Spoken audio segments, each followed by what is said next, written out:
खऱ्या अर्थानं विचार केला तर कांद्याचे कुठेही अवास्तव बाजारभाव वाढलेले नसताना फक्त राजकारणाचा स्वार्थ बघून केंद्र सरकारने जो निर्यात बंदीचा निर्णय घेतला त्यामुळे सामान्य कांदा उत्पादक शेतकऱ्यांचं अतोनात नुकसान झालेलं आहे। अक्षरशः त्या कांदा उत्पादक शेतकऱ्यांना स्वतःच्या मुलाबाळांचं शिक्षणसुद्धा करता येणं शक्य नाही या भावामधून। आज जर बघितलं तर 8 ते 9 रुपये किलो कांदा विकतोय सरासरीमध्ये आणि कांद्याचा उत्पादन खर्च जर बघितलं तर कमीत कमी 16 ते 17 रुपये किलोला कांद्याला उत्पादनासाठी खर्च येतोय।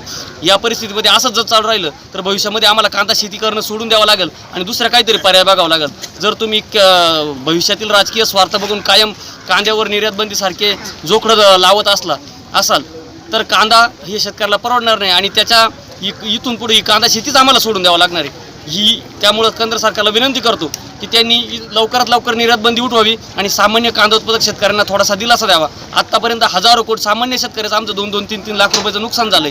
हे नुकसान जर भरून काढायचं असेल तर तुम्ही कमीत कमी मग आम्हाला जर तुम्हाला निर्यात बंदी लावायची असेल तर 2000 रुपये क्विंटलला आम्हाला अनुदान द्या। आणि पहिलं अनुदान आमचं अजूनपर्यंत भेटलेलं नाही, ते आम्हाला तो 25-30% खात्यावर जमा झालं आहे। केंद्र सरकारला आणि राज्य सरकारला विनंती करतो की निर्यात बंदीसारखे धोरणं धरू नका। तुम्हाला जर सामान्य लोकांना कांदा द्यायचा आहे तो रेशनच्या माध्यमातून फुकट वाटा, आम्हाला काही म्हणत